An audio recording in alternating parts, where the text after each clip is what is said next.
Hey guys, just made a Patreon page. If you're interested, check it out in the description below.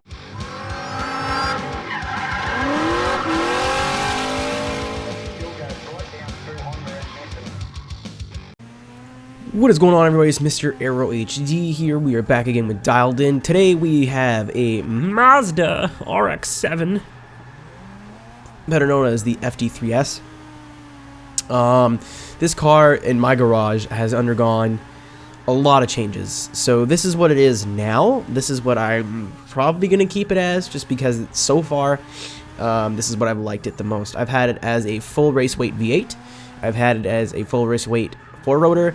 I've had it as a street weight V8 for VFD rules, and then I've had, sorry microphone, and then I've had it, what you see now, with the stock 2-rotor 13B, I think it is. Mazda fans are going to punch me from not knowing that engine code, but the stock 2-rotor with the 305s in the back and full race weight. So what does that mean for the car? Well, anybody who's drifted in any sort of Forza game, especially since Forza 5, since they started giving the FD really big rear tires, this car is good. It's probably one of the best Japanese sort of cars in the game if you tune it right, especially when I had it in that V8 format. It was a little bit heavier. It was about 3,000 pounds. This is about 2,500, 2,400. But the thing was so smooth, and it was just clearly in a class of its own when compared to other cars of its type, S2000, Supra, stuff like that. I don't know why I said S2000 and Supra in the same sentence. Ew. But yeah, so this car is a little twitchy, a little on the twitchy side. It's definitely something that you can easily get used to. It's just because it's so light, guys. It's just super light, and I have the engine fully built, which you won't see in the tune just because it's fully built. There's nothing to see. You know, if you want me to go through every menu just to prove that they're all race, then so be it, but I feel like that's a waste of your time and an insult to your intelligence. So this car, it again is rotary. Here's the cool part. Most cars, unfortunately, we don't really have anything to compare it to, like in terms of, well, we do actually, but I don't have anything compared to other than the 4-rotor. This thing doesn't feel like a rotary at all. Definitely have the power up high. That's normal. That's good. I didn't notice any sort of like lack of torque or like turbo lag, even though we have race turbo. I didn't feel that. And it's weird because that's something that you should probably like. It's one of the defining characteristics of a rotary engine. It's just like, hey, there's not a whole lot of torque down low, especially if you're running high boost turbos, it's going to be laggy. You really don't feel that. I don't know if I just got really lucky with the way my gears are tuned or what, but like it felt great. Like I don't really have any complaints in terms of the motor. Fourth is really just a continuation of third, but very good engine, and it's super light compared to the V8, which would be like your next best choice in terms of competitive good engines. You can run the 4-rotor, but it's just it's cool in some cars, and I don't like it in others.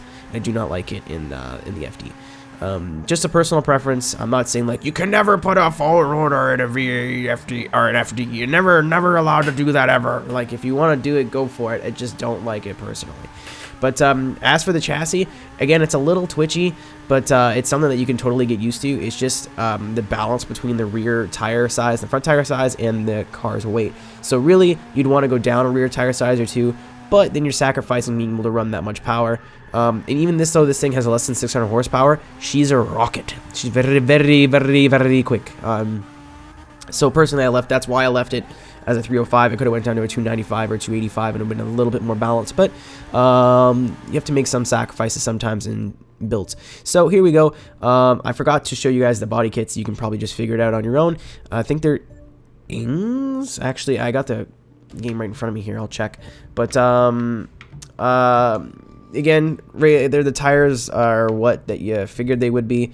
It's a C West front bumper, and it's a C West side skirt. It's a Bomex hood, and then the rest of it is stock. There's no wing, there's no rear bumper, sorry. But yeah, it's fairly straightforward. There's not a whole lot hidden in the details here. You can raise it up a bit if you want, but I just didn't feel the need to. But if you guys want to download this tune, it is posted online. All you have to do is look me up. Either look up MrAeroHD as a keyword or my gamer tag, AERODYNAM IQ. Holy crap, that was embarrassing. It's just aerodynamic, but instead of a C, it's a Q, because I'm special. But yeah, guys, thank you very much for watching. If you want to rebuild this tune, go for it. Just didn't, yeah, best of luck. Happy trails. Hey, thank you so much for watching. If you liked the video, make sure to give it a like, and if you want to see more, click the subscribe button. Also, consider becoming a patron at my Patreon page, patreon.com/MrAeroHD. Want to follow me on social media, or want to hear the song that you heard in the video? Please check the description.